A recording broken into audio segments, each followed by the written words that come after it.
Okay, hello and welcome to the final event in our New Perspectives on Ancient Nubia lecture series. I would like to welcome everybody here and introduce Jess Johnson, who's going to read the BLM and land statement. Hello, everyone, and welcome. My name is Jess Johnson. I'm the assistant curator at the Badè. We would like to start by acknowledging that Berkeley, California is on the territory of the Huchun, the ancestral and unceded land of the Chochenyo Ohlone. We respect the land itself and the people who have stewarded it throughout many generations, and we honor their elders, both past and present. There is no question that our society is poised at a moment of change. We see it when fellow Americans are unjustly detained, when our citizens are wrongly harmed, and when our communities are in the streets for months on end protesting in order to be heard. The Badè Museum of Biblical Archaeology and Archaeological Research Facility, ARF, at UC Berkeley wish to acknowledge the pain and outrage of our community members who bear the weight of existing in a society designed against them. Here at the museum and at ARF, we have been moved by the courage of those most deeply affected and the tenacity of those protesting for change. The Badè Museum and ARF stand in solidarity with the African American community. We join you in your calls for justice. Collectively and individually, our staff condemns the police brutality and systematic racism that has long enacted against the Black community and other communities of color. It has persisted for far too long. It has resulted in the unjust and premature ending of lives, so let us say their names. Breonna Taylor, Tony McDade, Ahmaud Arbery, George Floyd, Tamir Rice, Trayvon Martin, and countless others. Let us as organizations be perfectly clear. Black lives matter. We lend our thoughts and actions to those who every day actively work to make this statement a living, breathing ideal, and to those who continually live the reality of racial injustice. Likewise, we lend our expertise to the cause by incorporating BLM sensitive material into our exhibits, our programming, and our curriculum. You know very well that this moment has been a very long time coming, and we are in the fight for equality, justice, and accountability. Through this lecture series, we aim to raise awareness of ancient Nubia, a vibrant region in Northeast Africa with a rich archaeological and historical legacy. Learning about the ancient peoples of Nubia is one way to decenter the usual academic focus on Egypt and biblical and classical lands in order to reconceptualize the past. Decolonizing our views of the past, as through the research presented in the New Perspectives on Ancient Nubia series, we hope will lead to a more just, present, and equitable future. Thank you. Thank you, Jess. So we would like to introduce the Nile Valley Collective, who are joining us today. The Nile Valley Collective are a group of scholars who promote an African-centered approach to the study and presentation of the Nile River Valley, because African people created these cultures on the African continent. Here with us today from the collective are Sally Ann Ashton, Vanessa Davies, Deborah Hurrell, Kimani Nehusi, and Stuart Tyson Smith. Elizabeth Miner, unfortunately had a last minute obligation and will not be able to join us today. And to begin, so Vanessa will provide us with some background on the formation of the Nile Valley Collective.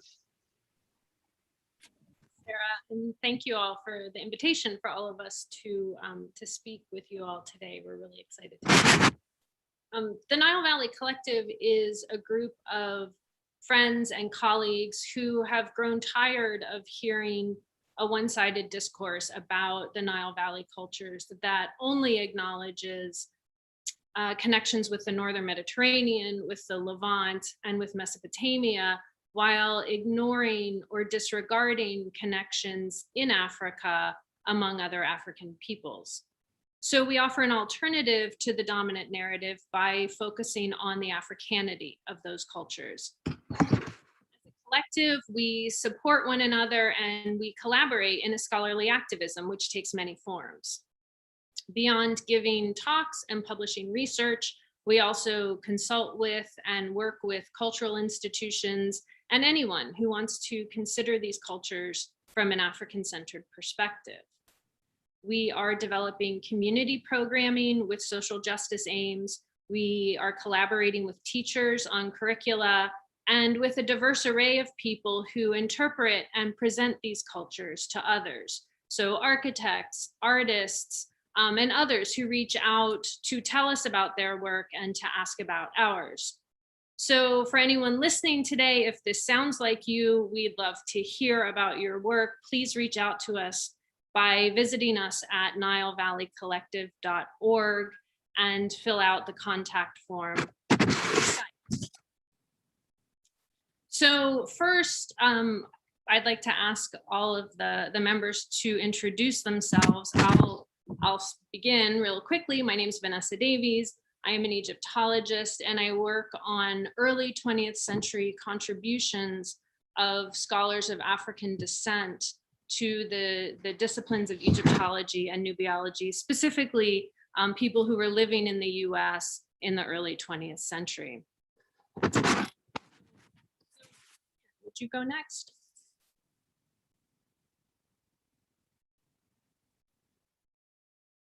I didn't hear who you said, but I'll go next. My name is Deborah Hurrell. I am a PhD candidate at the University of Chicago in anthropology, but my area is Nubian archaeology. My current research involves looking at the second Kushite kingdom, so the Napatan and Meroitic periods of the Kushite kingdom, looking at the inscriptions and iconography. My entry point into Nubia really was through Egyptology. So looking at Egyptian texts and finding out about Nubia, this area that I did not know about and had not heard about previously. And I started doing research on all of the archaeological cultures going up, starting from basically the Mesolithic and Neolithic periods and moving up towards the colonizations by Egypt, but also the 25th dynasty. And so I ended up doing my research on the second Kushite kingdom because there are inscriptions. So my research combines looking at doing translations in addition to the archaeology. Thanks. Sally Ann, can you go next? Yes, of course. My name's Sally Ann Ashton, and I have a PhD in Egyptology from the University of London. From 2002 to 2015, I was the senior assistant keeper in the Department of Antiquities at the Fitzwilliam Museum, which is part of the University of Cambridge in England. I had curatorial responsibility for ancient Egypt and also Sudan, Nubia. During this time, I worked very closely with my colleagues at the Sudan National Museum, and this was with regard to interpreting the Fitzwilliam Museum collections. And I also undertook a 2-year fieldwork and community-focused project exploring Nubian cultural heritage. In the past, since 2003, I'd also run outreach programs in English prisons. And I used my research on Nubia to develop a series of prison-based programs. These included an accredited course on the history of Nubia, rehabilitation workshops exploring Black identities, and cultural awareness training for prisoners and staff. And in 2019, I completed a second PhD on juvenile offending and psychology, and I now focus on this area of research.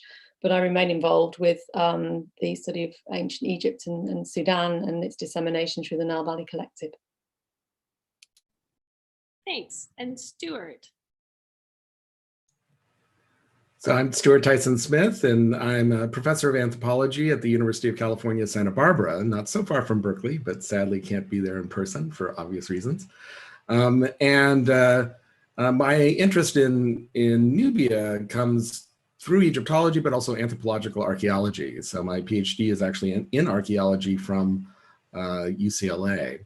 I started off excavating in Egypt, but then got interested in Nubian archaeology from finding a collection from the Aswan High Dam salvage campaign in the collections of the Fowler Museum of Cultural History at UCLA. And so I've been working on that material for some time, but that got me interested in excavating in Sudan. And so my first trip to Sudan was in 1996, and after some archaeological survey, I started excavating at Tombos in 2000, along with Professor Michel Bouzon, who at that point was a graduate student, actually, and we now are colleagues who's a bioarchaeologist. So we've been excavating in a kind of colonial cemetery that also transitioned into a post-colonial era. And recently, another graduate of UCSB, Muhammad Farouk Ali, who's now a professor at Africa International University in Khartoum, is also a co-director on that project. And I've been working with Sudanese colleagues and the rest of the colleagues in Sudan. Has been a really a great pleasure. And we found some really interesting things. Great. And unfortunately, Kimani Nehusi is not here at the moment. I've just had a text message from him. He's having problems. He can't join the Zoom meeting. So I've just resent him the information. So hopefully he might be with us shortly. Oh, great. That's wonderful. So when he comes, we will ask him to introduce himself. But for now, I think perhaps we should get started with our discussion. So Sally-Ann, perhaps you and I can sort of kick this off talking about knowledge practices, the social practices that are the foundations of the work that we do. I feel, and I don't want to speak for all of us together, so I will speak for myself, and then you all chime in whether you agree or disagree. But I feel that so many of us are, our area of expertise is the Nile Valley, whether it's the northern or southern areas of the Nile Valley. But when we do this work, we have in mind much bigger questions that are relevant in our lives today. And so Sally-Ann, you're specifically, I think, and have been for a long time, been making these connections. So can you talk to us a little bit about how you take your area of expertise, both of your areas of expertise, and sort of push back against structures, whether they be disciplinary structures in academia or structures that we see in society around us? Yeah, absolutely. And I think this is where, obviously, my background is in museums, and I think this is perhaps why I may sort of differ slightly from sort of mainstream academia. I think we have a tendency, and this has always really concerned me. We're obviously specialists in a particular field. I think I certainly recognise that we're quite restricted in terms of how we view the Nile Valley, because we look at it through our lens, we look at it through the lens that we've been taught with. And I think it's really about extending that and being more open to accepting, for instance, community interpretations of the cultures that we specialise in. And I think for me also, moving from Egyptology or sociology, sorry, it sounds like somebody's being murdered outside. I don't know if you can hear that. I don't think they are. I think they're just playing, enjoying the sunshine. I might have to leave the chat and go and find out what's going on. But I think really for me, looking from a social sciences perspective, I'm very much aware that we have to recognise our backgrounds, our own backgrounds, and how that interprets on how we view the subjects that we specialise in as academics. And I don't really see an awful lot of that happening in certain, when we're looking at ancient cultures. And I think the other thing I'd like to sort of point out, when I've been sort of working with community members, is that it's really a knowledge transfer for me. It's not about me telling those communities who have a relevant link and an association to the cultures that I study. It's not about telling them what or how we should interpret something. It's listening to them and learning about their interpretations too. And for me, when I was a museum curator, and certainly all my work in prisons, that's been really important. And I have to say, I valued that, and it's made me look at things slightly differently too, in terms of how I approach the subject. So for me, there is a balance in between sort of being a traditional scholar in a particular area and perhaps just broadening those perspectives. I see that Kamani has been able to join us. I'm so glad you made it. Kamani, we've all gone around and introduced ourselves real quickly. Could you do that for us?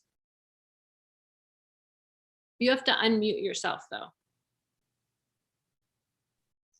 Thank you very much, Vanessa. Greetings to everybody on the panel and greetings to all who are looking and listening. My name is Kimani Nehusi. I studied Caribbean history at the University College London. Then I studied Egyptology at University of London. And I've done quite a lot of work in reading the background of Africa, from the novels to the history books and so on. I think that will be sufficient for now. Thank you. Go ahead. Oh no, go ahead. Sorry, I thought you. No, I must apologize. I didn't have the joining instructions for some reason or the other, and I was trying to get in through another window. I do apologize for being late to you and to the audience. And I've been listening to the discussion. I missed only a tiny bit when this was kicking in. So, yeah. Excellent. So maybe you can jump in as well, because this is, I know, something we've talked about together, are the ways that we use our work to address larger issues that are maybe outside of the Nile Valley, even though our work may focus in that area. Yes, I would say that the larger issues include how we study the Nile Valley and how we tend, or many people tend to study the Nile Valley. And what we're looking here is the question of Eurocentrism and the way in which European imperialism, colonialism, enslavement, and other forms of oppression needed a system of values and attitudes and behaviors to justify dominance. And it's important for us to apprehend that the physical, the military violence with which Europe conquered other parts of the world was accompanied by other forms of violence, like cultural violence, for example, especially among African people. And then there's intellectual violence, which is our direct concern here. It is a fact that the dominant tendency is to view the world through the eyes of Europe, and that anything that doesn't match the standards, the behaviors of Europe is deemed to be inferior, negative, or something of the sort, distorted. What emerges from that is a distorted view of the world. The Nile Valley fits into that tendency of Eurocentric view of the world. There's one other thing that I need to see here, and that is the view of the world that is dominant does not tolerate African excellence.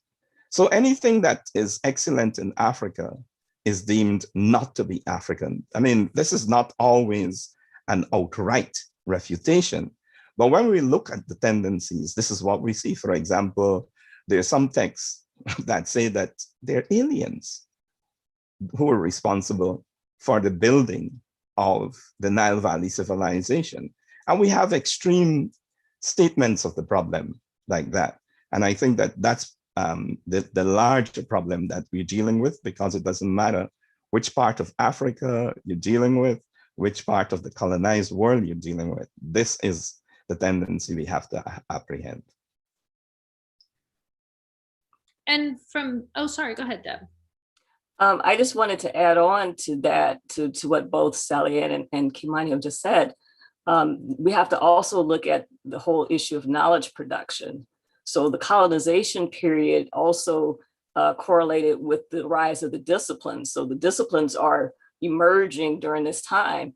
And so part of the reason why we have this kind of disjointed look at the Nile Valley is because the disciplines revolved around certain segments, you know, colonizing basically the African continent, colonizing knowledge.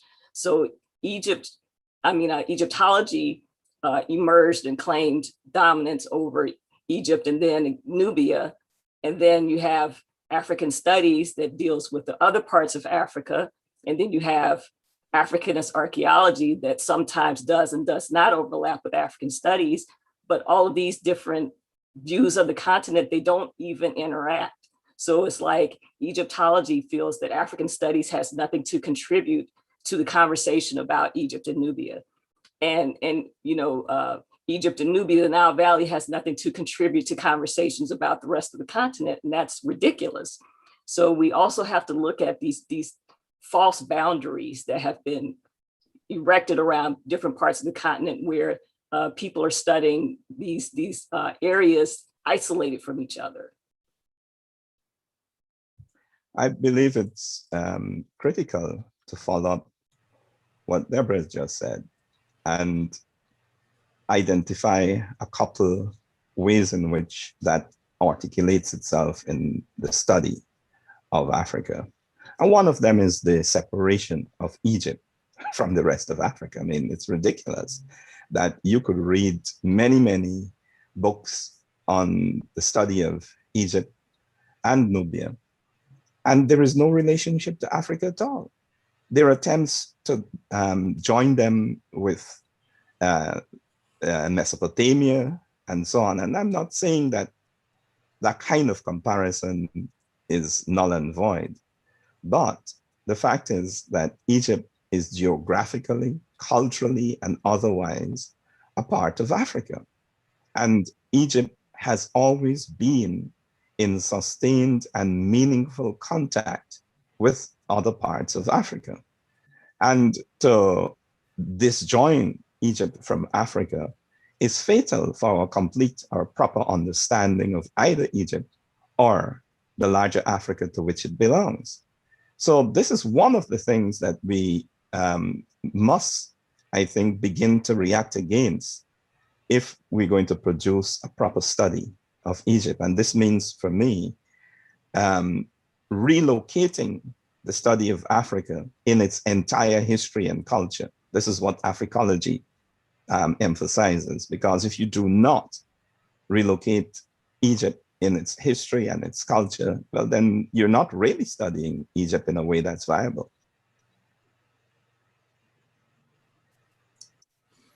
Yeah, and to circle back to Nubia as well, we see those kind of colonial structures of classification reproduced with Egypt as the civilizing force because it's not African.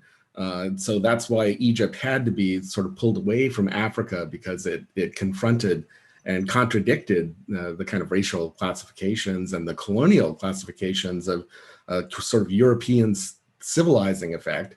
But they mapped that onto Egypt's relationship with Nubia or ancient Kush. And so all good things in Kush came about because of Egyptian influence, not from internal developments within Kush, but also not part of a kind of long history of interaction and entanglement between the two cultures and civilizations, the two states that emerged in the Nile Valley. So people are always looking for that. It came from Egypt to Nubia, and Nubia always appears as this kind of subordinate to Egypt, and that's something that Nubiology has been pushing back against for some time now. But it's still very much embedded within Egyptology. I've quite recently seen presentations and had conversations with people where they still have that very Egyptocentric perspective towards Nubia as the receiver of these sort of Nubian civilization, and not acknowledging the fact that Nubia itself influenced Egyptian civilization as well. So I want to just briefly recap what I think we have been saying before I say something else. And that's this: Egypt has been set up as this wonderful place that is not African, but its relationship with Nubia is one of a dominant civilization, giving things to these Nubians, who perhaps we can't escape, saying that they're really African or there's something African about them, but Egypt definitely not. This view is contradicted by how the Egyptians themselves regarded Nubia. I mean, ancient Egyptians oriented themselves by looking towards Nubia. And they call Nubia the land of our ancestors, Tayaku, land of the ancestral spirits, the place where our placentas were buried. And if we know African culture, we know that this means that that's the homeland, the geographical and psychological homeland or heartland of the ancient Egyptians. And I think that using the language in this way pours quite a lot of light on how the Egyptians, the ancient Egyptians, really viewed themselves.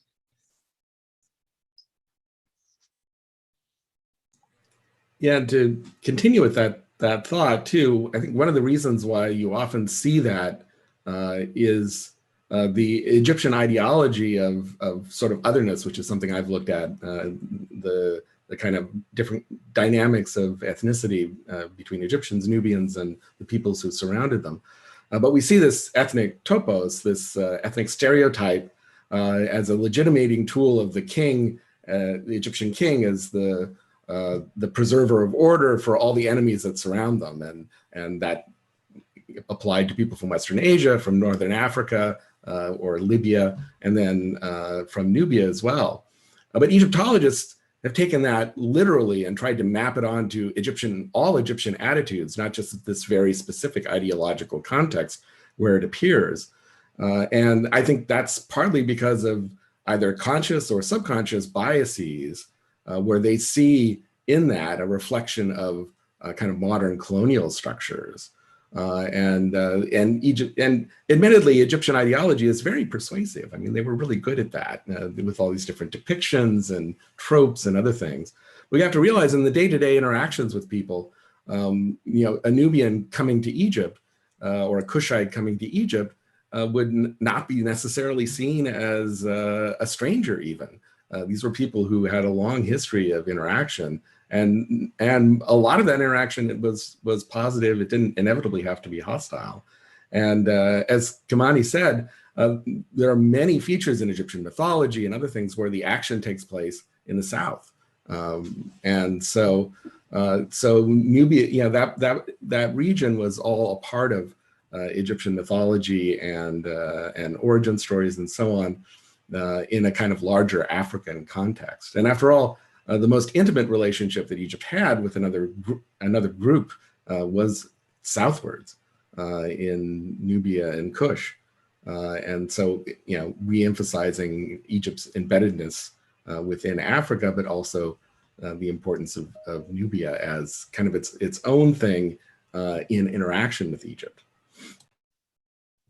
I think I'd just like to come back and just agree completely with, you know, Kimani and Stuart, because this is the issue. We're looking at a past culture. We can't ask them questions directly in the same way that I can ask questions of living people.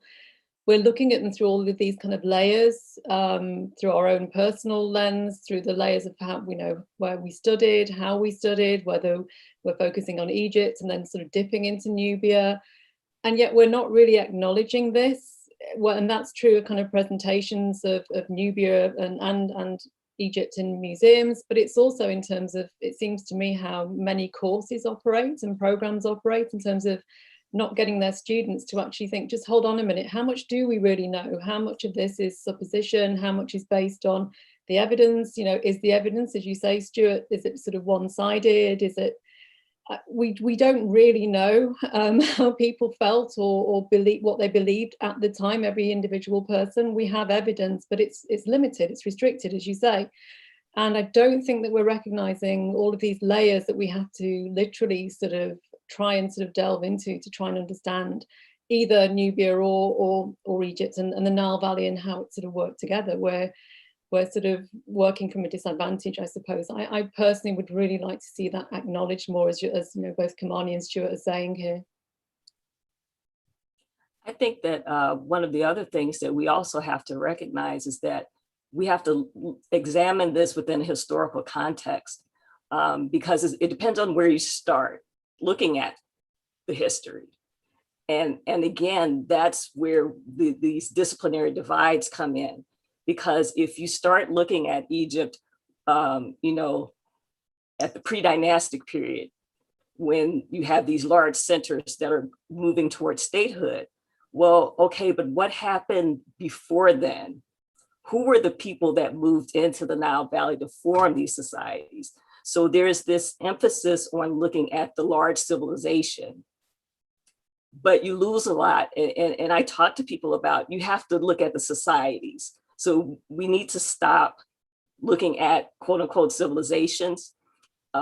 Chris Ehret talks about redefining what a civilization is, but we have to start looking at societies. So if you start, decolonizing how we even think about the Nile Valley, looking at the people as societies. So you have groups that are migrating. So before there is an Egypt and before there is a Nubia, there are just people moving across the landscape. There is no Egypt, there is no Nubia, there are no political boundaries. So who are these people? These are people that are moving up and down the Nile. They're moving back and forth across the desert region because it wasn't always a desert. So if you look at it that way, then you begin to see that the people that become what we consider the Egyptians were migrating groups of people moving across the African landscape, as were the people that we call the Nubians. But were they just one group of people? They didn't all en masse move to Egypt and say, oh, we're Egyptians. And all these people like, oh, we're going to all move into this part of the Nile Valley and we're going to be Nubians. That's not how it happened. So you have to look at it in that historical context, that early history, that Paleolithic, Mesolithic, Neolithic history. And then you begin to contextualize it in a different manner. So yeah, so looking at the relationships between quote unquote Egyptians and Nubians, they would not have recognized those designations in an earlier period of time. They were just people moving back and forth across the landscape. Even that border that we imposed or got imposed between Egypt and Nubia didn't exist, in the earlier period. So people were moving back and forth across that border. They didn't recognize themselves as being Egyptian Nubian. They were just people moving across the landscape. So if we start looking at it that way, I think we can start kind of interrogating this Egyptian versus Nubian, connection, and looking at how those national identities evolved over time. Yeah, and that complicates this notion of Kushite civilization originates somehow from Egypt. When we think about that period of the Green Sahara, so thousands of years when the Sahara was a vast grassland, and another member of the collective, David Wengro, has discussed this in terms of a kind of primary pastoral complex that existed at that time with a shared set of symbolic resources. And I've actually found evidence of this in my own small way in my work in Sudan, looking at very early pottery from this period of time, would roughly correspond to the pre-dynastic and a bit before, but techniques like rippleware burnish, which is a very distinctive kind of decorative technique, other kinds of special forms like a kind of elaborate beaker shape, all of which are distributed widely throughout Northeast Africa, out in what is today the desert, but which then would have been seasonal grasslands. And you can imagine a vast interaction zone. And that's not to say it was homogeneous, but with these shared cultural features that we see in a shared foundation, especially focused around cattle pastoralism. And we see this very strongly in ancient Egyptian civilization. We see a lot of similarities leading up to the emergence of dynastic civilization. I'll just use civilization uncritically for the moment, but you know what I mean. I'm not sort of ranking it particularly, but just the emergence of that constellation of cultural features and political structures. And similarly with ancient Nubia or Kush at that time. So rather than looking for an origin of one place or another, I think we can see a common origin and connections. And this is one way that ancient Egypt, ancient Nubia, and other even modern cultures today kind of connect to this foundation of this pastoral, widespread pastoral complex that existed thousands of years ago. And you can see that, continuities and overlaps between all of these different cultures. And it's one of the ways we can embed Egypt within its proper African context. And this is something that Egyptologists have really not quite picked up on. I mean, there's some who have, but I think it's underappreciated. I remember Rudolf Cooper, who was one of the pioneering figures in this in the past 2 or 3 decades, doing these deep desert surveys in the Sahara, presenting at a Nubian conference, and I chatted with him and said, wow, this is amazing stuff. And he said, yeah, Egyptologists just seem to be ignoring it. And it's interesting. That's the problem with fixating too much on the Nile Valley itself and not recognizing that it's part of a much larger landscape, both cultural and physical. And I want to just jump in to add, since we're doing this Badè Museum lecture series, you can go back and look at Shayla Monroe's lecture where she talked about that primary cattle pastoral group, and so putting it into a context that we can actually see and understand. But yeah. Part of the way in which we could learn about this, perhaps, is establishing a chronology. Especially what in relation to, well, things in relation to each other, these different developments, and also recognize that what we're looking at is dynamism. People just didn't say, well, this is the boundary and we remain here, as Deborah has been pointing out. People were moving, going different places. It's a disorderly for us reality, but that's the reality. And it's complicated. Stuart pointed this out. Yes, it's complicated, but that's the reality.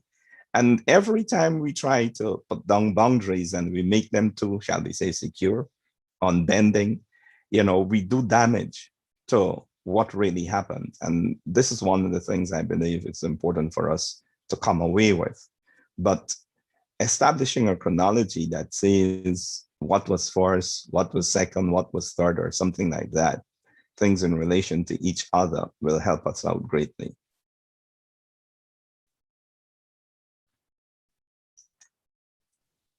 I think maybe here we want to also think about terminology, which is something I know we've all discussed in various ways.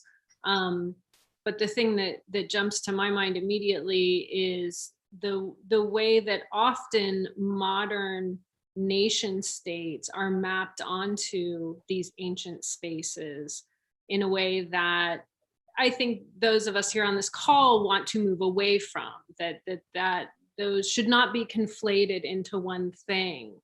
And that's confusing, I think, especially with regard to Egypt, because we use the word Egypt to refer to both the modern nation state and the ancient culture, despite the fact that there is a perfectly good word. There are many perfectly good words in the ancient language that one could use, but there is one that is used in some modern communities today. And so, Sally Ann, I don't know if maybe you want to speak to this. Yeah, absolutely. I mean, when I was working on our galleries at the museum, I actually did we had our sort of galleries that were there that you could visit, but I worked on a project with prisons to create a virtual gallery, and we wanted to do this, although it shouldn't be necessary, from an African-centered perspective. And I think one sort of simple, easy way that we were able to almost decolonize the sort of the idea that this is a European culture in terms of the Egyptian galleries was to actually just call it virtual Kemet rather than virtual Egypt. And that, I think that works really well, because we all have these, thanks to Hollywood and other sort of media and sort of how people have learned about Egypt, we have this kind of picture in our minds, that Egypt is somehow out of Africa. And I think for me, just calling it something different actually kind of destabilizes people slightly and makes people think, oh, hold on a minute, well, I'm used to calling this Egypt. What is this Kemet, as we kind of chose for the term to use. And I think also, obviously, in sort of communities, Black communities, the diaspora, African communities, Kemet has become synonymous with that African-centered approach, and I think we need to accept that and also celebrate that too. For me, as an academic, it's wonderful that people are interested in the subject that I sort of I research, and I think we can use whatever terms we choose, but for me it's really important to define what those terms are as well, and to explain what they are. As Deborah was just kind of saying, just think, where are we situating this? Where are our, you know, we impose these boundaries, and yeah, okay, that's hard to escape. We all work as part of the Nile Valley Collective to avoid that. But I think we need to actually, when we're using these terms, start by defining what we mean by them, why we're using one term over another term, just so everybody understands, because what I define as Nubia or Nubian perhaps isn't what somebody else sees as Nubia or Nubian. I think the other issue around using the term kind of Egypt, and you know, I've seen sort of the term Nubian and this reference to ancient Nubia almost used as a weapon to remove Egypt from Africa. You know, I've seen this in museums, I've seen this in the media, on social media.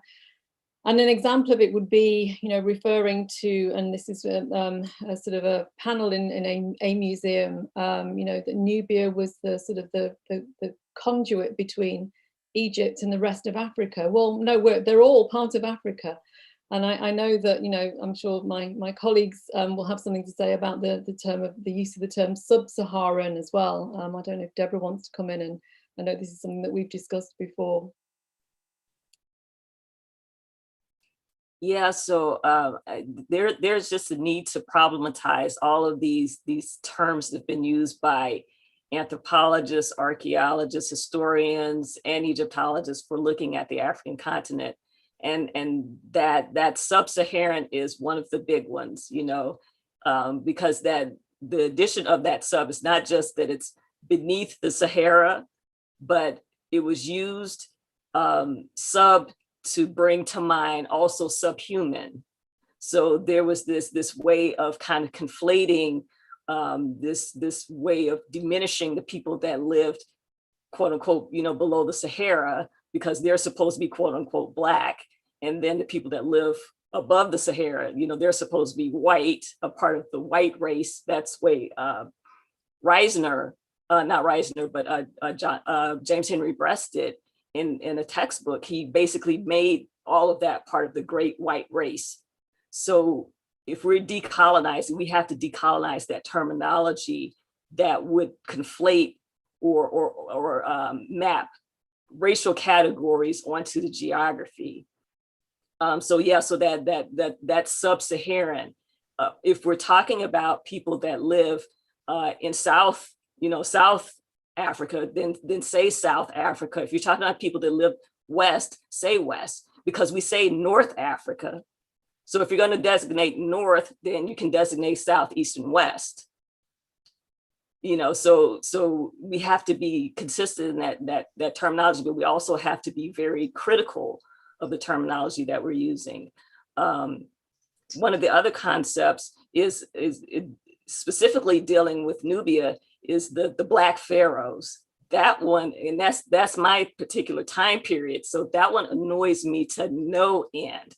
It's like, okay, so what you're suggesting is that all the rest of the pharaohs were white, because that's the implication, you know. So if you're saying that these, and again, Chris Ehret, his book on it's the Civilizations of Africa. It's a textbook. But he starts out by problematizing terms that are used in regards to looking at African history. And so that's a good way to think about approaching, is like, we start out from the very beginning by problematizing terms. So when you talk about the 25th dynasty, if you want to talk about the fact that that whole dynasty was Kushite, then you should say the 25th dynasty from Kush, or the Kushite dynasty. The Black pharaohs is not, that doesn't work, because you're implying that there were no other pharaohs that were of Nubian blood. And you're also implying that the Egyptian pharaohs were all white. So again, we have to problematize and look at the terms that we're using. And if they don't work, then we need to stop using them. Yeah, this thing that both of you are talking about, this separate, you know, as mechanisms to separate Egypt from Africa. And you see this embedded in the Egyptological literature, even way too recent things where they talk about Egypt as being, you know, in, but not of Africa. And reacting to that, I decided, well, let's just see. And so I mapped out all of the connections that Egypt had in Africa and all the connections Egypt had in the Mediterranean world. And guess what? There are more extensive connections within Africa than there are between Egypt and Western Asia or the broader, East Mediterranean littoral. So, this notion that Egypt is somehow not interconnected is based on this sort of hyper focus of the Nile. But we know that the people were crossing the deserts, they were interacting, they were going as far as the Horn of Africa to Eritrea, perhaps Somalia, both by land and by the Red Sea, ocean trips. And they were penetrating deep, probably into Chad and certainly into Darfur, and it certainly had a robust relationship with Nubian or Kushite civilization in the south. And so when you look at that, it just completely, contradicts those old-fashioned models that separate Egypt from Africa. And so I absolutely agree with Deborah and Sally-Ann. It's just infuriating when you see this terminology like Black Pharaohs, which immediately posits this kind of fundamental divide, but also things like Egypt's interactions with Africa. You often see this kind of thing. And it just reflects this attitude that Egypt is interacting with Africa. No, it's not. It's part of Africa. And it's embedded within an African context. And until people come to that idea, and then Nubia is a fundamental part of that, until we really absorb that idea, we're not going to get anything like a true picture of both civilizations. I'm wondering aloud whether the fact that North Africa, including Egypt, became colonized by Arab people in a relatively late stage of what we're talking about doesn't contribute to this notion of difference.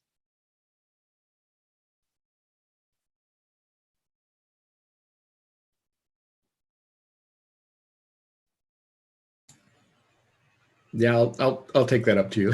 So I think it does, but it also helps to explain the kind of disciplinary boundaries that we see, because Egypt was ultimately conquered by Arab armies. Although it's important to recognize that, although of course some peoples from Western Asia came and settled in Egypt, that didn't start with the Arab conquest. That started long before.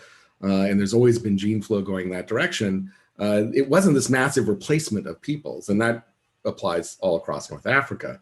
But the fact that it was absorbed into, for lack of a better term, the Arab world, with conversion of not all of the people to Islam, has sort of helped reinforce that connection between Western Asia across North Africa.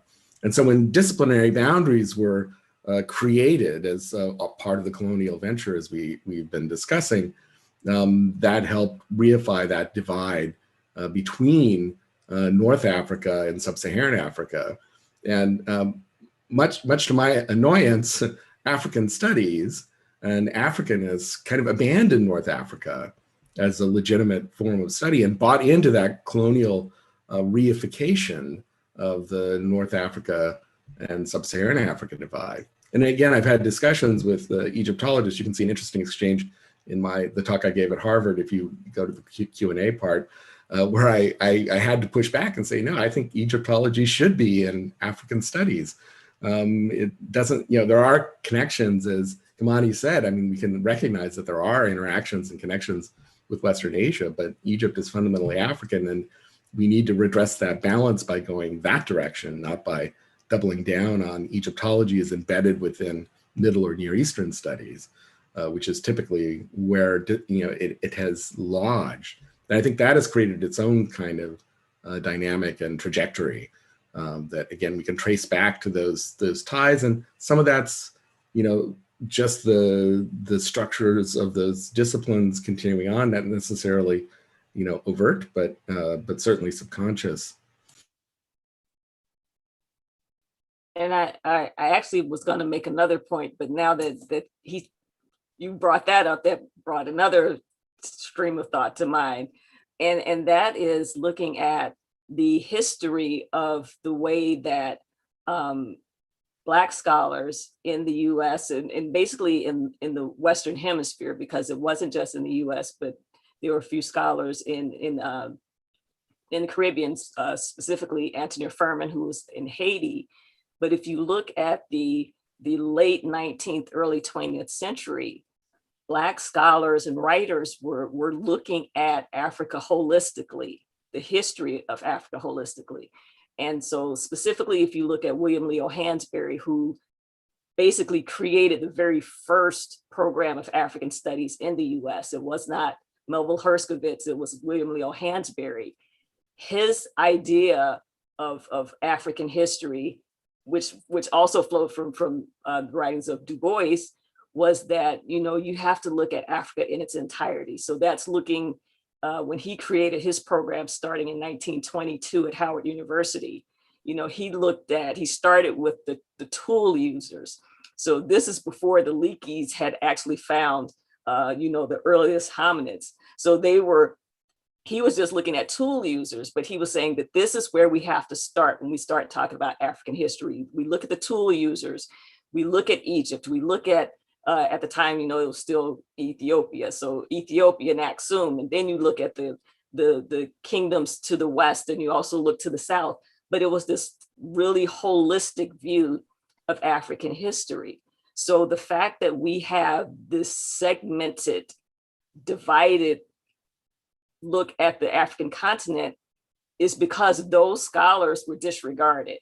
So their contributions were just totally ignored by mainstream academia. So you have to think if African studies had developed along the line that Hansberry laid out, as opposed to what we get from Herskovits and all the people that were getting all of this government funding to start African studies programs. If we had started along that other trajectory, we would not be having this discussion, because Egypt would be a part of talking about African history, and Nubia would be part of talking about African history. We'd be talking about all of these connections. So again, part of decolonizing is even decolonizing our historical approaches to how we produce knowledge. And that's recognizing, hey, at some point we kind of missed the boat.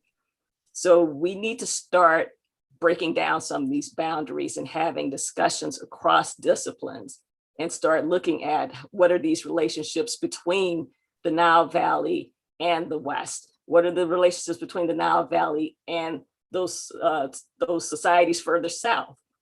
What are the relationships to the East? So we have to start making those kinds of connections, but we're not going to do it if we still stay stuck within these disciplines. We have to start being interdisciplinary, as they say, but interdisciplinary in a way to start breaking down the disciplines. Thanks for that, Deborah. I just want to jump in and say one thing. I was looking at the historiography of Guyana recently, Guyana in South America. And what you just said is fairly well articulated by scholars who were Guyanese or were writing about Guyana. And Norman E. Cameron, in his book, The Evolution of the Negro, in 2 volumes, 1920s, late 1920s and early 1930s, talks about African people. He used the N-word then, which was quite acceptable, not acceptable now, of course. And he's talking about ancient Egypt as a part of Africa. George G.M. James, who is from Guyana, we know his famous book, Stolen Legacy. I'm not saying that his view was influenced by Guyana or only by Guyana. And we certainly know that he was part of the African-centered movement, or what has become the African-centered movement in the United States. But he's another example of a Guyanese author who has done that kind of thing. And of course, there's Dennis Williams in his book, Icon and Image. This guy is an archaeologist, he is an artist, and he's talking about archaeology in Sudan and other parts of Africa. And it's relating to ancient Egypt. And of course, we could just announce Ivan van Sertima and leave it at that.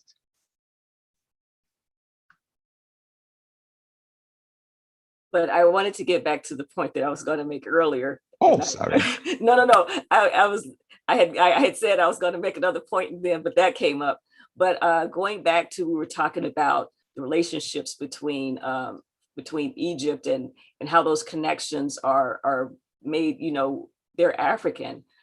And I think that if you start, when we look at the religious rituals, I don't think that we've actually looked at those from an African context. Why does the king or the priest wear the big leopard skin? Because that comes from the South. Like, they're no leopards. That's part of the imports that they're bringing in. Why do you have these kind of ritual things? Where do they come from? If Egypt is not a part of Africa, then why do you have these African things that are part of their rituals? These rituals they connect the mortal to the immortal, the natural to the supernatural, but you're using African symbols and African artifacts to do that. So if your culture is not a part of Africa, then that makes no sense. So I think we have to start even looking at what are those connections, because Egypt has been looked at as not a part of Africa. We have not really interrogated those things. But I think if we start making, if we say that that's what we're doing, then we have to start interrogating the origins of these things that get used. And in order to do that, you have to look within the African continent. Well, Africology demands that we view Africa through the perspectives of Africa. And this means the culture of Africa. And my study of libation, I think, helps to detail what you're saying, Deborah. And libation is something that's alive throughout Africa. From as long as we could apprehend Africa, we think that libation has been part of African culture. I mean, that's it. And there are many other things. It's not only the leopard skin, but the fly whisk that many potentates in Africa use today. You see that in ancient Egypt. There are so many other things. And I think this is a fertile way of proceeding in our attempts to understand the Nile Valley and Africa as a generality, because there's so many continuities that we could apprehend once we begin by looking at things as they really were. Yeah, and one way to do this is from a kind of ethnoarchaeological perspective. And a fundamental underpinning of ethnoarchaeology is you look at cultures that are as closely related as to the one that you're trying to study and to gain insights into. And if we compare ancient Egypt to Near Middle Eastern or West Asian civilization, we see a lack of similarities. Egyptian kingship is distinctive, Egyptian religion is distinctive. But when we compare that to modern Nilotic groups or historic Nilotic groups, we see a lot of similarities, exactly what Kimani and Debora have been talking about, and all of us, I think, in one way or another. And things like what Kamani listed, also something like it's as straightforward as the practice of using a headrest. And this is something that runs right across the continent of Africa, and certainly is very strongly featured in Northeast African cultures. This is something we see very strongly embedded in both Egypt and Nubia. But do we see it in Western Asia?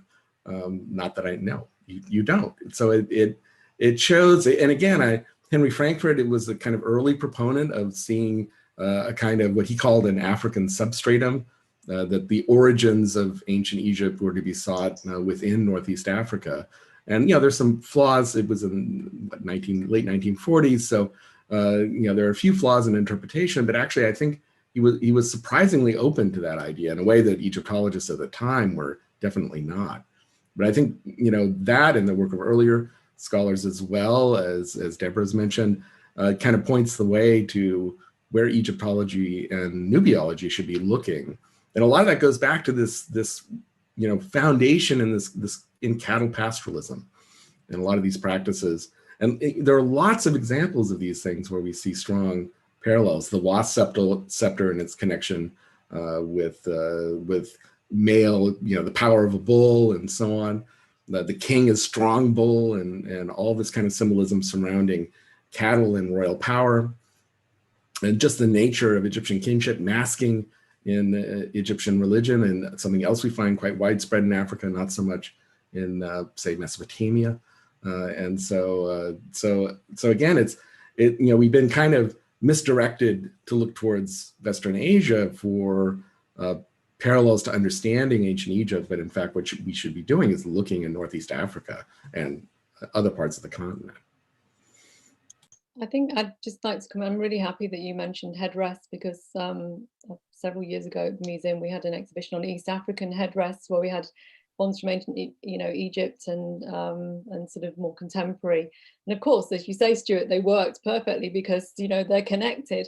And some of them were so difficult to tell. We had to get some radiocarbon data. We weren't sure whether they were modern, whether they were ancient, and the same with hair combs. But I think, here again, museums to me are quite problematic, because we, for both that exhibition and the Afro Combs exhibition, looking at, the history of African hair combs, we borrowed from institutions, who very generously let us use their collections for the exhibitions. As soon as the exhibition ends, all of those objects go back to separate departments in their own museum, for instance.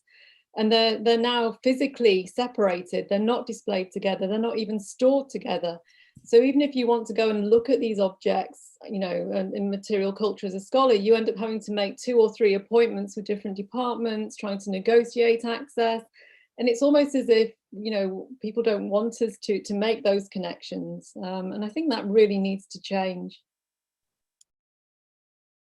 Yeah, again, that's part of that disciplinary structure that pulled Egypt out of Africa. So they're not part of the African galleries.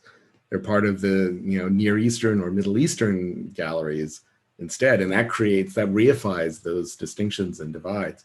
I think the classic example of this too is the famous head of Augustus from Merowe that was found under the threshold, after a Kushite queen defeated the Roman army and brought it back and as a kind of destruction of Augustus, beheading him and then trotting upon him symbolically.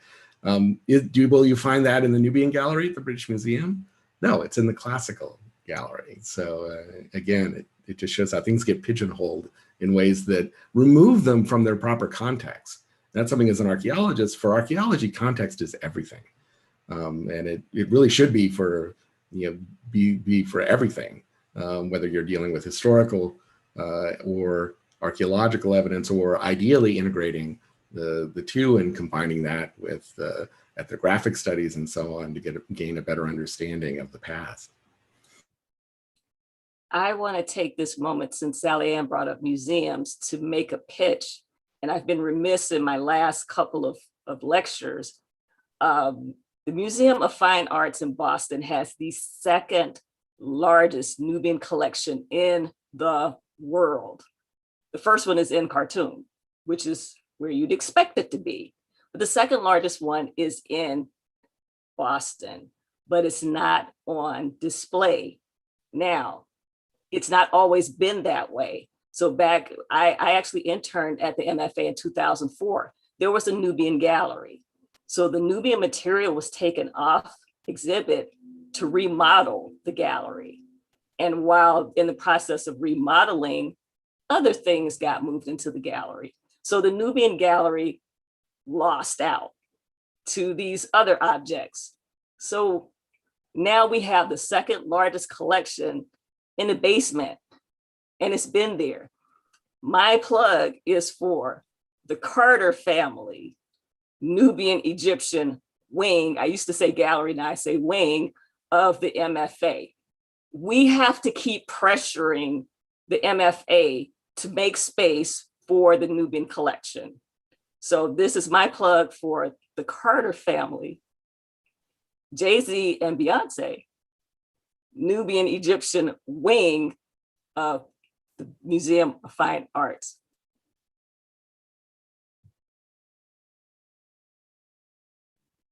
Deb, you're amazing. And I know you're going to make that happen. So we have a little over 10 minutes, I think, before we're going to start the Q&A.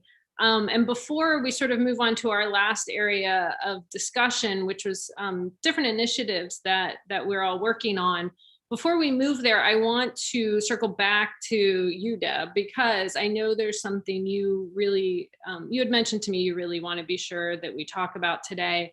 And this relates again to this question of accurate terminology that we've been discussing, and that is the word Nehusi. So do you want to take a few minutes to talk about that? I put an arrow next to it, like we have to get to that. Yeah, so I mean, I have heard even recently someone say that Pa-Nehesi meant the Black. Okay, so let's clear that up. Nehusi does not mean Negro, because that's what the Egyptologists, you know, in the 50s and 60s interpreting, they would say the Nehusi meant Negro. It does not mean the Black, because there is no, you know, Black racial designation being used by the Egyptians in writing. But Nehusi means it is a designation for these people that live in that area that we call Nubia, but it implies that they are different. And I'll use the word tribe, even though Chris Ehret said we should not use that, but tribe meaning a different small groupings of people living in Nubia. So when you see Nehusi, sometimes, and there are inscriptions in some of the Nubian, the temples in Nubia by Egyptians that list the different Nehusi. And again, going back to another Badè lecture, Salim Faraji's lecture, which was the first one, he talks about the different groups of Nehusi that came together to fight the Egyptians. So Nehusi is not a racial designation. It is not talking about the Blacks. It's not talking about the Negroes. It is talking about these groups of people that live in Nubia. So you could think of them as ethnic groups or tribes of Nubians. So sometimes the word Nehusi gets used to talk about them collectively, but the fact that they are used to talk about specific Nehusi signifies that they're talking about different groupings of people. So yeah, so definitely that's one of the terms that we should stop misdefining. You know, to say that it's a racial designation is incorrect.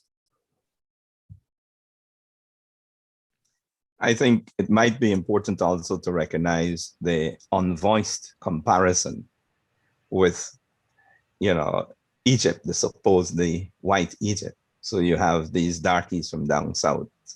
Yeah, it builds on that notion, and you know it's misplaced, as you said, and the cultural significance of that again is what I think we should emerge with when we try to understand this particular groupings. Yeah, exactly. I think it's a product, just like Kimani was pointing out, of that reification of, you know, sort of white Egypt, Black Nubia.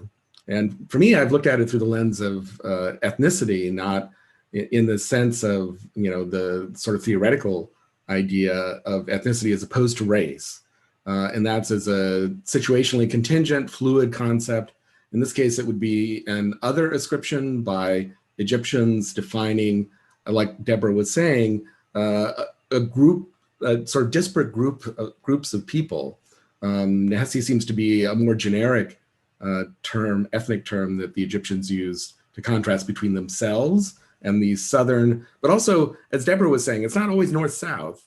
In this case, it's also east-west, because groups like the Medjay were included in this definition of Nehusi, and they were ranging throughout the Eastern Desert, including opposite the Nile Valley, where Egyptian civilization was flourishing at the time. So it seems to be a more generic reference, and then you can dial down into these specific ethnic groups, and that's a common feature of ethnicity cross-culturally, is that it's multi-scalar.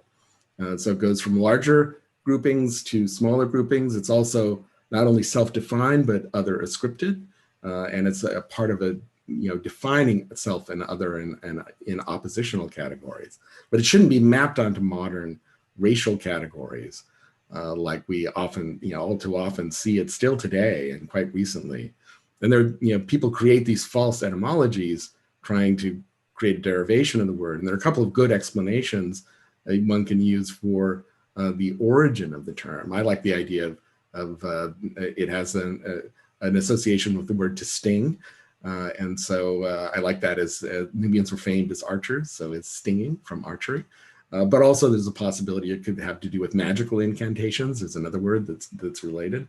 So we don't need to come up with these kind of gymnastics to create, this sort of blackness, which didn't, as Deborah pointed out, didn't exist conceptually in ancient Egypt.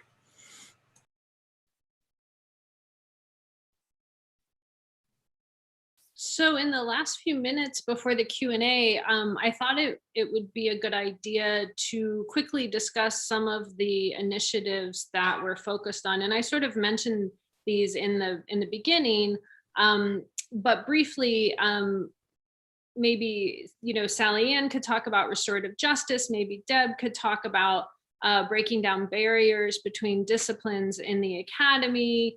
Kamani, we've discussed making connections with other cultures within Africa. In your book on libation is a great example of that, and we mentioned Salim Faraji's work as well, which is a great example of that.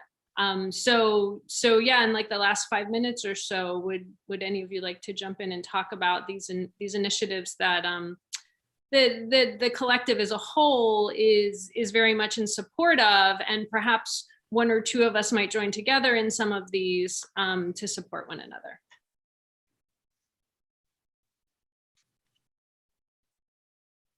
Shall I begin? Yes. Okay. Yeah, so as I was saying at the start, I've worked in the criminal justice system, mainly in England, for the past kind of 20 years, working predominantly, but not exclusively, with African, Black, British and Caribbean cultural groups within our criminal justice system. And I found that actually using ancient cultures, both from the Nile Valley, are a really good way of people exploring their identities, their contemporary identities, exploring history, exploring how history can be distorted, how our identities and how we view ourselves can be distorted by Eurocentric interpretations of African histories. And that's something that now with my second PhD, I really want to take forward and explore ways in which we can use the history of the Nile Valley and those cultures within both the juvenile, which is where I specialize now, but also wider criminal justice systems. And so I'm going to be exploring that and hopefully working with some of my colleagues and friends from the Nile Valley Collective on sort of developing that further in the next year or so. Like other members of this collective, some of my work is directly concerned with what's happening on the streets, so to speak. And my research on libation came out of activity in London, where people were demanding, what's this all about? We want to know more about this. We want to recapture our culture and live our culture. I mean, you have all kinds of statements about pursuing and living African identity. And I think this is an important part of validating what we're doing. I'm not claiming that this is the only way of making meaning from the study of the Nile Valley, but it is a desperately important one because people have been robbed of so much of their identity, which has been distorted and erased and so on. And I think it's important for us to be able to connect to what's happening with large numbers of people in society. And this is definitely one way. And it's not only libation. I think that the exhibition on Afro combs has had tremendous impact upon people. And this is one of those things that will always be lively and alive I don't care where you located, people are going to be interested in that. And these are ways of showing how meaningful the work that we're doing really, really is.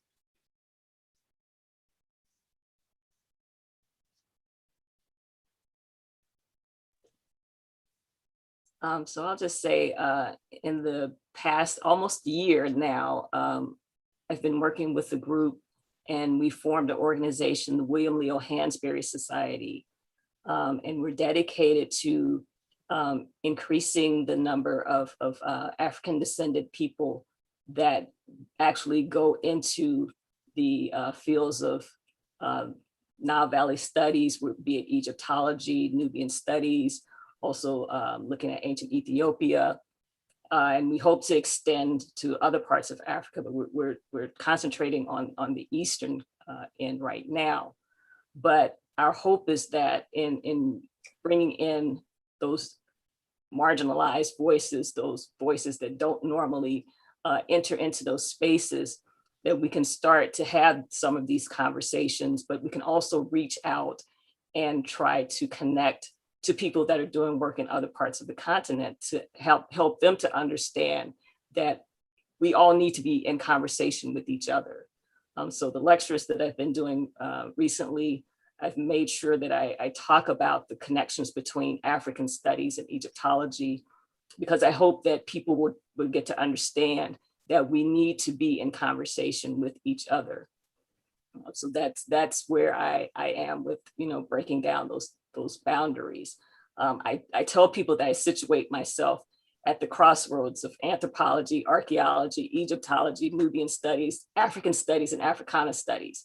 And some people are like, that's a bit interdisciplinary. Yes, intentionally it's interdisciplinary, because I want to break down those boundaries. So that's what I think that we should start moving toward, is being interdisciplinary in order to start breaking down the boundaries between disciplines. That's a wonderful statement of the African concept of holism, where you're everything that you are simultaneously, and you really don't stop being that. You don't stop, you don't become one thing for the sake of study that we academics usually try to do. We isolate a part of reality because we want to see it, and that's useful. But I think sometimes we forget that that's only one aspect of a greater reality that's always there.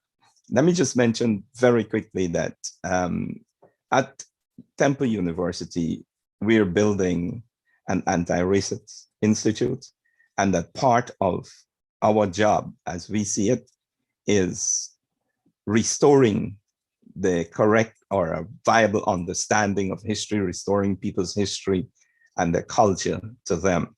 And this is one aspect of what we are hoping to do. And maybe we could have some conversations of this collective interacting with people there. And I'm looking forward to all of us contributing to the programming of the Anti-Racist Institute.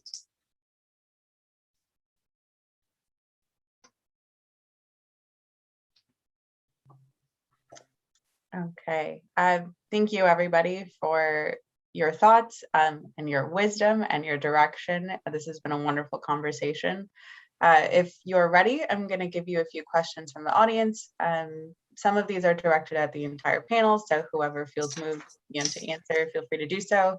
If they're directed at a specific person, I will let you know. So I want to start off with more of a general question from the audience that says, the series has addressed connections between Nubia and Egypt. Were there significant ancient connections between Nubia and coastal Western Africa, specifically areas of the forced African diaspora to the Americas?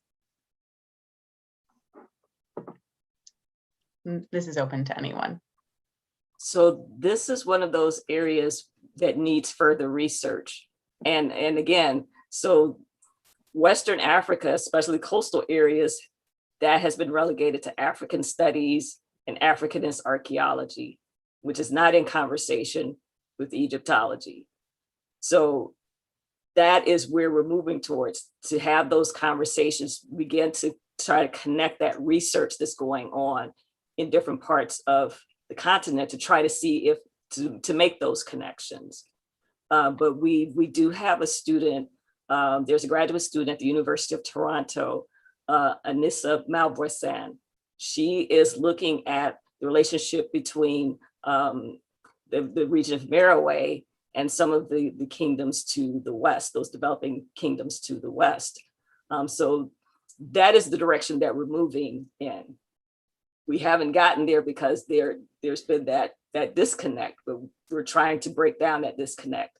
So that, yeah, so those types of questions, those types of research questions, that's where we're moving towards in the future. Those connections exist. And I think one place that we could start is with the stories of the people in West Africa, many of whom say, we come from the East, we come from the Northeast. And when you drill down in many of the creation stories, you find the Nile Valley confronting you. And I agree with Deborah, this is one of the directions in which the study of Africa will benefit, because we have to take up the existing connections and find out more about them. And some things may surprise us. Here's one of them that I play around with, the name Sankara.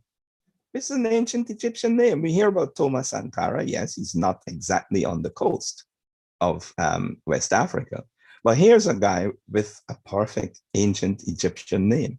And when you go to Ghana and so on, and you hear some other names like Set and Ankara, you begin to see those connections. And these names don't exist in isolation from other continuities with the culture of the ancient Nile Valley. Of course, there are changes, but I think that the kind of study you're talking about, Deborah, will not only outline these connections, but explain them and show how people moved from one place to another place and did something that human beings always do, which is take their culture with them, although they may have to transform that culture in a new and different environment.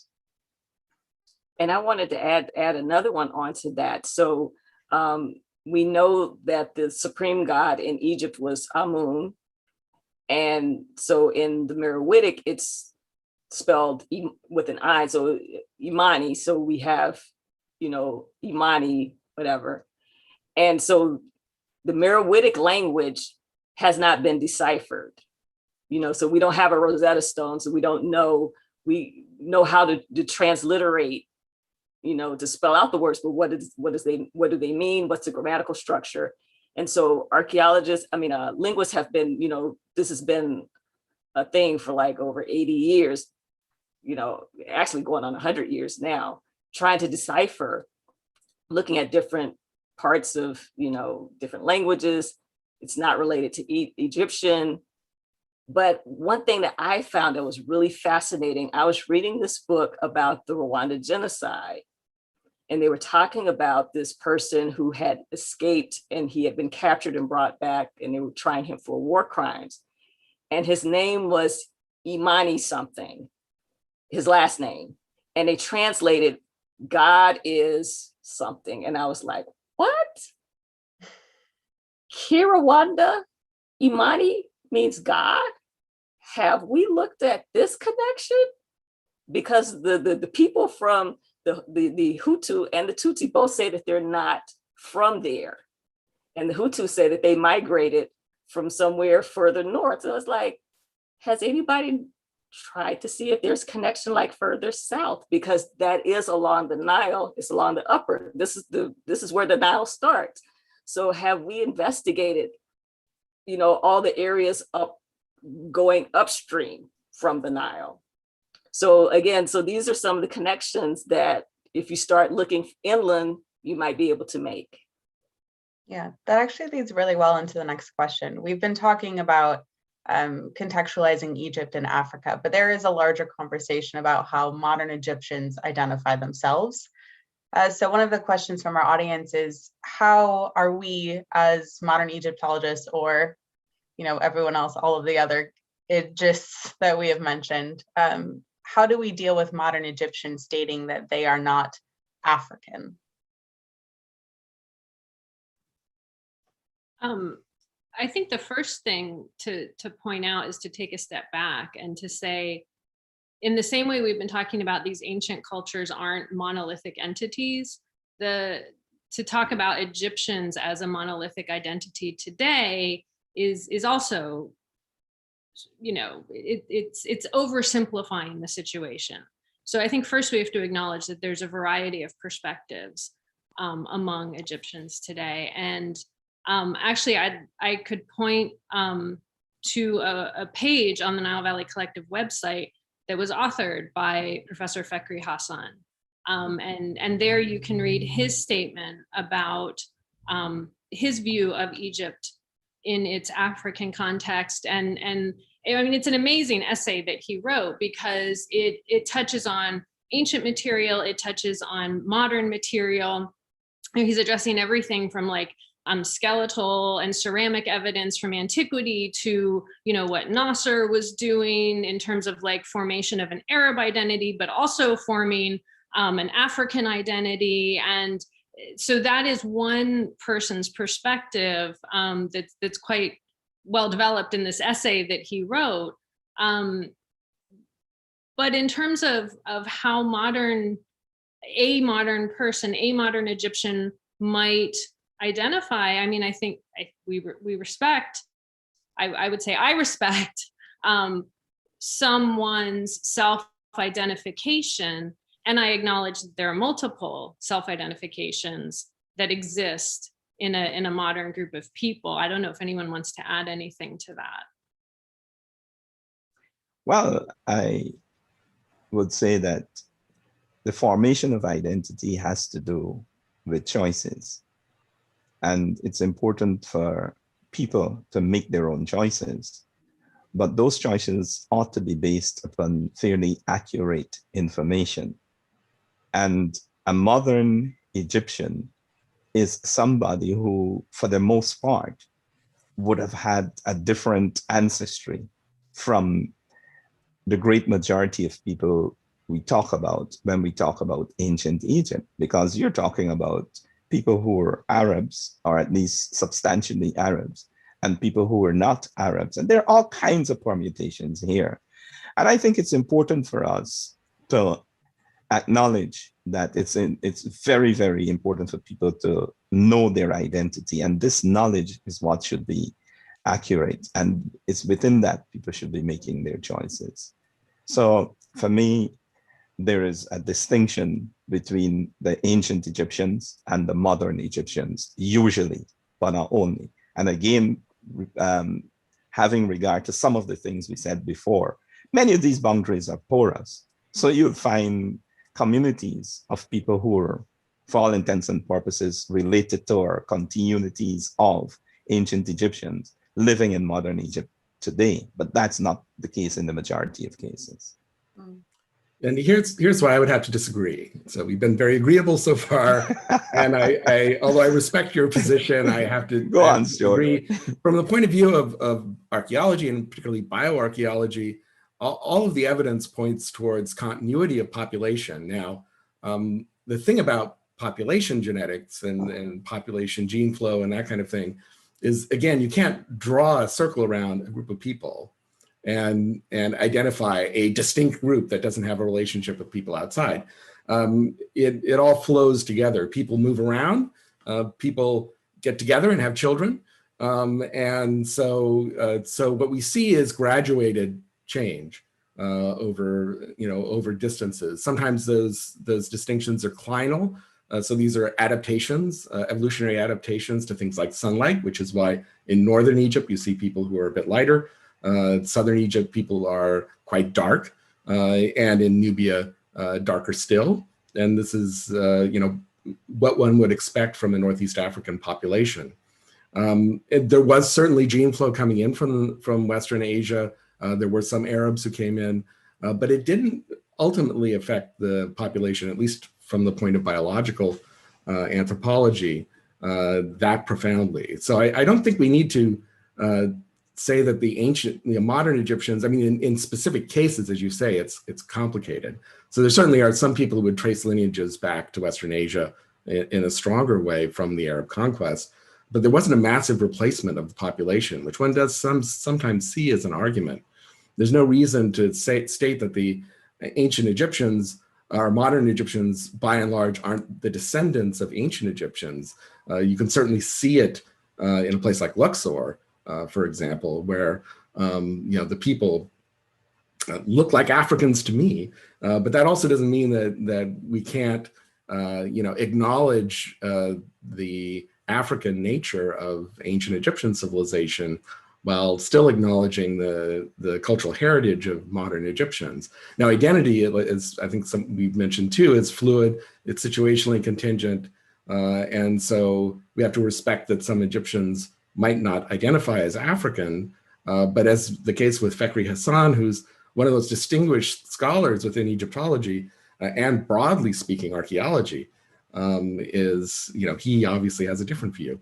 So, and there are, the viewpoints of modern Egyptians are quite diverse, similar in Nubia and more broadly Sudan as well.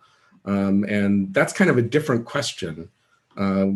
Again, we have to respect it, but in terms of looking at origins, what we see is gene flow, people moving around, but also largely a continuity of population.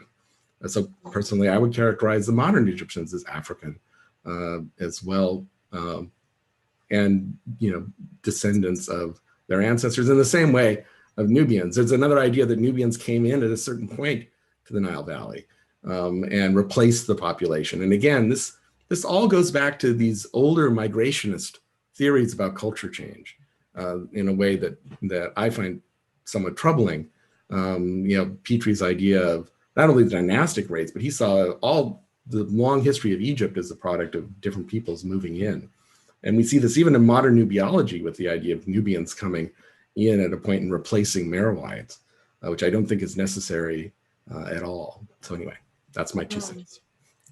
Okay. And actually with that, we are out of time. Unfortunately, we weren't able to get to all the questions, but I think we've had a wonderful discussion regardless. So I want to thank you all for your time.